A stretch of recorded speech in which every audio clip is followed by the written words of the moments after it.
So welcome to Lane Space. We are basically trying to provide the best optimal sort of podcast experience of NeurIPS for people who are not here. And congrats on your paper. How does it feel? Yeah, it was very exciting. Yeah. We had a poster yesterday, and then today we'll have an oral talk. Were you just like mobbed? Oh yeah, there was a lot of people. It's like 3 hours straight of like waves of people to like that we were trying to talk to. But So I've never received the best paper. Did you just find out on the website? Like what? I just like woke up one day and like checked my email, and then They just like, they was like, oh, like that's like I saw email. Oh, you been awarded best paper on like. But maybe you know from the reviews as well, right? So yeah, we know from the reviews that we did well. But there's a difference between like doing well in the reviews and getting best paper. So that part we didn't actually know. Yeah. Okay, so I skipped a little bit. Maybe we can go sort of one by one and sort of introduce who you are and what you did on the team. I'm Kevin. I was an undergrad from Princeton. I just graduated, and yeah, I guess I led the project, like started the project, and then was very happy to collaborate with Ishaan and Nicole and Ben also. Right, and were you in like the same research group? Like, what's your we were social context? So we're all from Princeton. Yeah. Thanks to Ellen for booking you guys. So this project actually started from like an IW seminar, so like an independent work research seminar that Ben was teaching, and this was like actually like one of my first experiences in like ML research. So it was really valuable to like get that experience. And then Ishaan was also in that seminar and working on adjacent things, so we collaborated a lot during that seminar. And then the project turned out to have some pretty cool results. And then later on, also like Michał working on sort of similar things also joined in on the project and became like a good collaboration. Yeah, and I don't know if any of you guys want to chime in on like other elements of coming into like deciding on this problem. So it's like broadly my lab works on deep reinforcement learning, but historically deep meant like 2 or 3 or 4 layers. Not 1,000. So, when Kevin and Ishaan mentioned they wanted to try really deep networks, it's kind of skeptical it was going to work. I've tried this before, it doesn't work. Other papers have tried this before and it doesn't going to work. So I was very, very skeptical starting out. I don't know if I conveyed this at the time, but that was my prior going in because... But do you view your job as like screening or like, hey guys, this is probably isn't going to work. You should try a different idea, like, or should you be encouraging even if it's dumb? It's selecting bets. Yeah. And this was a bet I was willing to make. What made you willing to make a bet?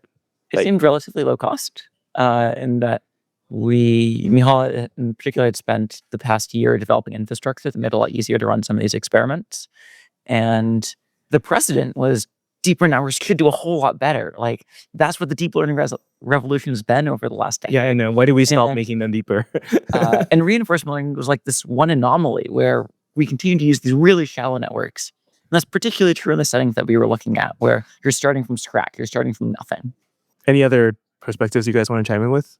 I guess maybe I should just go over like an overview of our project. Yes. Okay. Sorry. Yes. So the way that I kind of view our project is that if you look at the landscape of deep learning, you have NLP, like language, vision, and then RL. And like, as Ben kind of alluded to, like in language, in vision, we've sort of converged to these like paradigms of scaling to massive networks, right? Like hundreds of billions of parameters, trillions of parameters.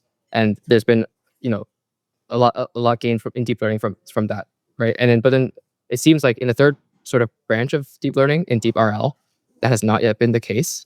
Like I was very surprised, like coming into some like Ben's class and seminar when I was looking at the networks. Oh, why were you just using like a simple like 2-layer MLP for like these frontier sort of state of the art RL algorithms? And so I was very curious, like, can we design RL algorithms? Can we sort of put together a recipe for RL that can allow it to scale in potentially analogous ways that language and vision might scale? And so what we did is that we know that traditional RL, like let's say like value-based RL, doesn't really scale, right? This is pretty clear from the literature. So we tried a different approach to RL called self-supervised RL, where instead of learning like a value function, we're learning representations of states, actions, and future states, such that the representations along the same trajectory are pushed together, the representations along different trajectories are pushed apart.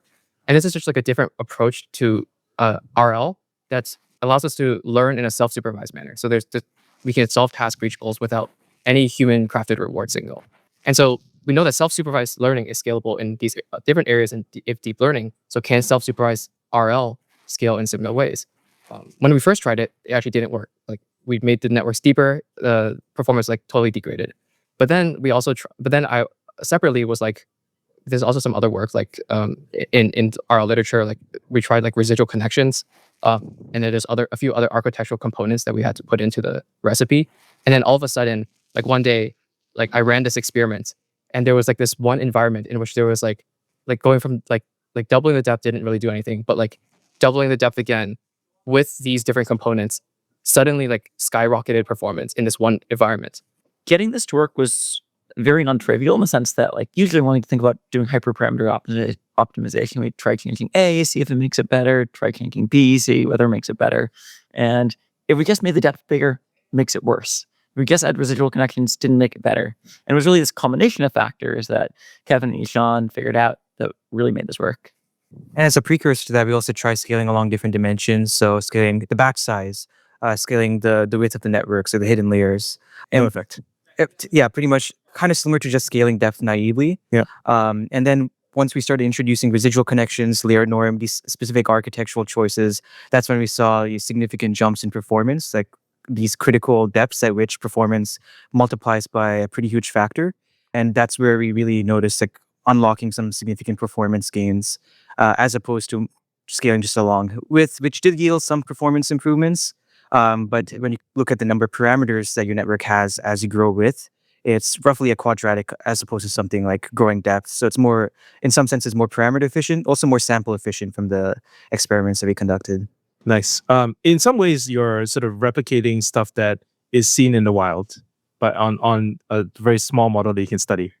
Is that, would you say that's? Yeah, so kind of to add to what Kevin said earlier, we saw these huge performance improvements in language models, image generation models by making them larger, making them deeper, which seems very intuitive. Yeah. And so that's why our work, we draw from like foundational research, right? Like residual networks, which employ residual connections to avoid vanishing gradients. And that's something that we show in some of our ablations in our paper, like further down, it's probably in the appendices, where we did experiments without these residual connections. And so it's sort of borrowing these concepts that have existed in other fields and applying them to this setting with RL and showing that it works.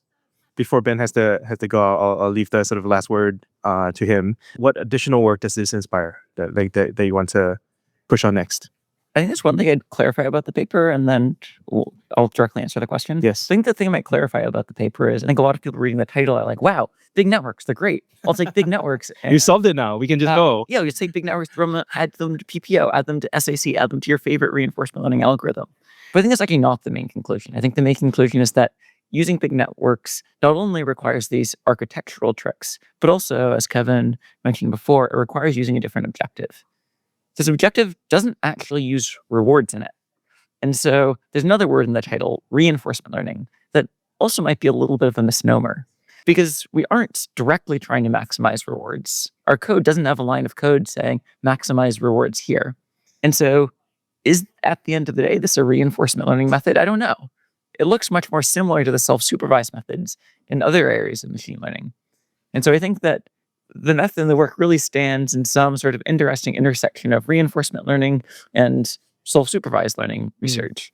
And we had this little figure on the bottom left of the poster, which was the screenshot of a slide from Jan LeCun talking about how to build intelligent systems and whether that's going to be done by unsupervised learning or supervised learning and reinforcement learning. And I think what our paper really suggests is that the boundary between these things is really blurry, and maybe the key to building intelligent systems are going to be leveraging insights from all of them. Yeah, the layer cake. Exactly. Well, thank you for your time. I know you have to go soon. Unfortunately, I have to run. Yeah, thank you so much for coming. I think that insight of like blurring things is interesting. I don't know if you like you were talking about sort of like the abstraction layer of representation learning. I don't know if that triggers anything in terms of like the mix between self-supervised and reinforcement learning. Is that something fundamental that you've discovered or that people don't understand when they read the paper? Yeah, I think the best way that I would explain it is that we know that standard RL is not super scalable. And so like, why can this different approach or different objective RL be scalable? I think it's because we're fundamentally shifting the burden of learning from something like Q learning or like regressing to like TD errors, which we know is quite spurious and noisy and biased, to fundamentally like a classification problem. we're trying to classify whether future state is along the same trajectory or along a different trajectory.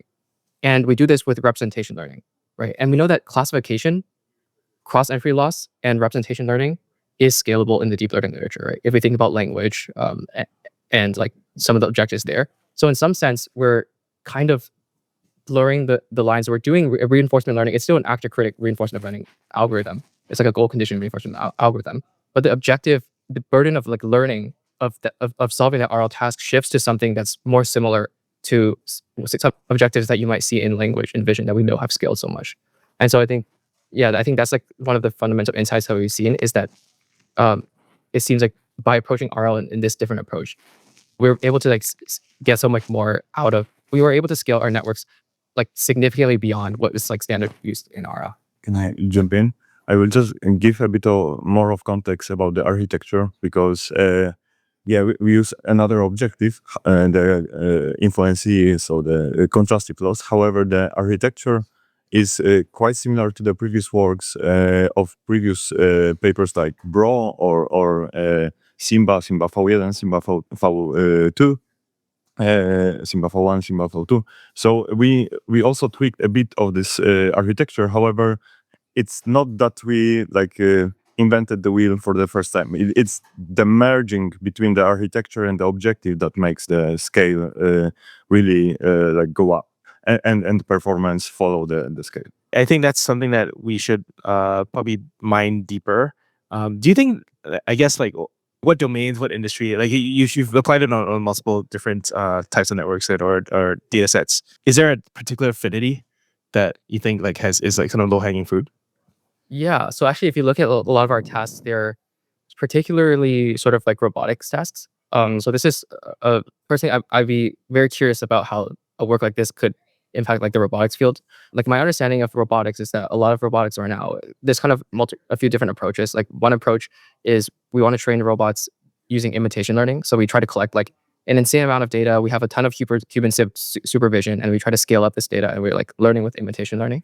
Like, but on the other hand, perhaps there's another approach, which is like, for example, like goal condition reinforcement learning, where we can actually train robotic agents and train RL agents to solve meaningful tasks with absolutely no human supervision, no demonstration. Yeah, it's much more scalable. Yeah. So this could serve as an alternate approach, and perhaps instead of like scaling data, like scaling manual like human supervision, which is not super scalable, if there are ways to sort of make goal condition reinforcement learning scalable, and like we can just scale the architecture, or we can scale because you're focused on your objectives. Yeah. Right. With certain different objectives, I think that could be very exciting and see how that can affect a field like robotics, for example. Yeah. Double click on just one thing on the efficiency, which you guys was talking about. I would expect the deeper it is, it should be quadratically worse. I'm not familiar with like the pre-existing literature. I'm just like sort of working out intuitions. Mm-hmm. But basically, what are the trade-offs that you've found that I think you might want to warn people about? Because you are the guy who mentioned efficiency. So Sure. Yeah. So I was referring to like one of the figures on our poster, also in our paper, where we compare like the number of parameters that models have as we scale along the axis of depth and as we scale along the axis of width. Yeah. From our baseline architecture, the most baseline one would be like a width of 256. The hidden layers have 256 neurons, and then the depth is four layers, 4 hidden layers. And so the point I was making there is that when you scale along depth, the number of parameters that your model has is going to grow roughly linearly. Whereas with width, you're making your network outputs wider, and then the input to the next network is also growing as well. And so the number of parameters your network's then going to have grows approximately quadratically. And so one of the experiments we did was sort of examining, as we grow the number of parameters in our model by scaling along these two different choices, which one for the same like approximate number of parameters yields a better performance. And the depth curve kind of goes like this. It jumps up pretty fast. That's like present throughout our paper. For width, it grows a little bit more slowly. And so that the kind of takeaway from that is that if you are a bit more resource constrained, scaling along depth might be better, because with fewer parameters, with a smaller model, a smaller number of total learnable parameters. width is expensive. Width is expensive, exactly.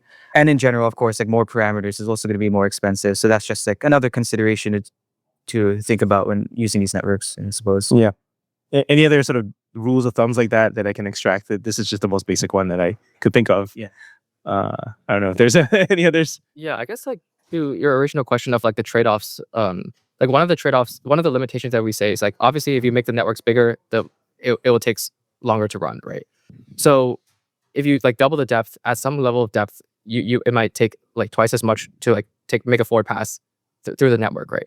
However, this is not so like within our paper, like for most environments, we are able to like saturate, like get to like almost perfect performance within just, we don't even need to get to like 1,000 layers, like maybe just 64 layers, for example, is sufficient. And in this regime, like the latency of the network is not necessarily actually even not necessarily like a significant bottleneck. Like you can imagine there's a lot of tasks in which, especially in RL, that like collecting data might be the bottleneck, right? And making forward passes through our network may not be the bottleneck. And so in our environment, in our research, we specifically used the Jax GCRL environment, which is a Jax-based GPU-accelerated environment.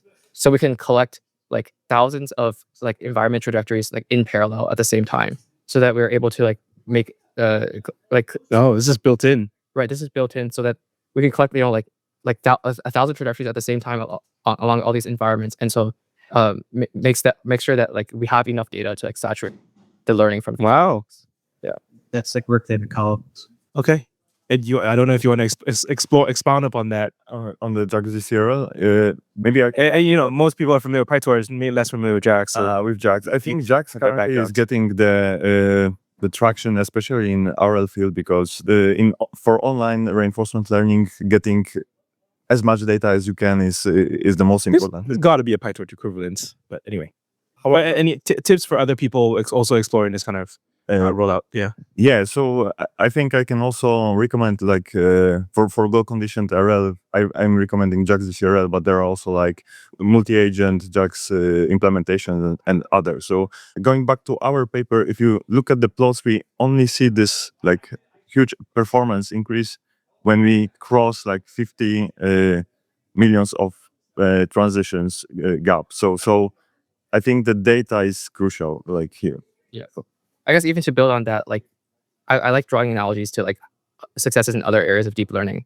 Like, for example, in large language models, the reason why we're able to scale to such large networks is that we found a paradigm in which we can leverage the entire internet scale of data to learn, right? And so data in RL traditionally has been hard to come by. But now with these like GPU accelerated environments, we can collect hundreds of millions of time steps of data within just a few hours. And so I think that this serves as like a really good test bed for us to be able to also find ways to scale up like network capacity and get similar kind of gains. I think I asked. Are you saying that you have a difference? You would do pre-training differently in LLMs? Like, what's the difference objective now? Very simply, the paradigm that you're referencing is next word or next token, right? It's very robust. How do you change that? Oh, I'm not saying that we're changing. I want to leverage insights from that to apply to RL. I feel like you should go the other way. You think you should go the other way? Yeah. Maybe. I mean, that would be a very interesting research direction too. But actually, yeah, even on that point, like one of the things I was thinking about is that the way that our RL objective works is in some set, it's not exactly next word prediction, but it's kind of like next state prediction, right? You imagine you're at some current state and you're at some current action. And we want to predict whether or not this future state, this certain state is a future state along the same trajectory or a different trajectory. And so in some sense, we are actually doing some sort of like implicit world model. Implicit, like, like in I don't know if that's a bad word these days. Or like in language, you do a cross-entry loss to classify the next token, right? And here we're just doing a binary classification of like whether or not some next state is some. It's a classification. Yeah. And so I do see that there are some like sort of parallels here that perhaps we should dig into deeper and see like what is the core of what enables deep learning to scale, and then how can we like leverage that, how we can distill those like insights and then apply those across like all different fields, whether it's language or reinforcement learning. Yeah. Did you get my meaning about the world model stuff? Yeah. Actually, I think I might have heard Professor Isambach yesterday talking about this at a poster, and he's explaining to a couple of people that because this is like doing representation learning and trying to learn these meaningful representations for a given state and action, but for a given goal, in some sense, you can think of it almost like learning a model of the environment, learning a model of the world, but without having to do any sort of like next frame prediction or stuff like that. That's a little bit more high dimensional and complex. Yeah. I would think like the angle that I'm trying to think about and push is instead of learn the next world, they're basically like generate a number of candidate possible worlds and classify them. To your point, which is exactly how I do things. Let's say I'm playing poker and I'm trying to classify what hand you have. Well, there's a range of hands based on what you're doing, and the more information I get, the more I resolve to, oh, I know exactly what hand you have based on what you're showing, or you're bluffing. But that's a different thing. But you know what I mean? Like I feel like that is the ultimate sort of end goal of representation, which is a world. But I don't know if that is too vague compared to the more concrete types of world models that, let's say, the video gen people are doing. And then I guess one other thing, like I'm also exploring. You mentioned like the deep models being slower or more expensive. Yeah, that is a trend in the inference world of making models shallower, right? And I wonder if this like short catchphrase I was thinking about, like deep teacher, shallow student, would be a good deployment paradigm. Yeah. Like you push the frontier capabilities with depth, and then you distill. Distill it back. Actually, this is a good point. Like if you go out to our website, like this is one of the future directions that we list at the very bottom. Oh, like, okay. yeah. We would love to see if we could get similar performance. Like we push the, like we do achieve state-of-the-art performance on goal condition RL and Jax GCRL by a significant amount. And so it's very exciting to see the sort of frontier of the ability to train RL agents sort of pushed. And if we can do that in a way that also sort of is just as efficient as a standard, networks, that would be very cool. So, yeah, because training doesn't have to be the same thing that you deploy at inference. Right. You know what I mean? Like, So if there's ways to like distill down to a smaller model or prune the model and maybe not still retain performance, that's a very interesting research direction that we're shooting for. Let's talk about other future directions. What else is your personal passions? Yeah, so currently I'm pursuing a direction of stitching in reinforcement learning. So we are trying to generalize reinforcement learning from shorter sub-behaviors so that they are stitched, merged during the test time. And I think this is one of my last papers that I will tackle during the PhD. Personally, I'm very curious of like, can we like, what's the real, like, can we push? I'm curious about like advancing the frontier as much as possible. So if you actually look at our paper, we focus on scaling depth, but we notice that we see that scaling width actually also improves performance. And we also find that actually by scaling depth, we actually unlock the ability to scale along batch size as well.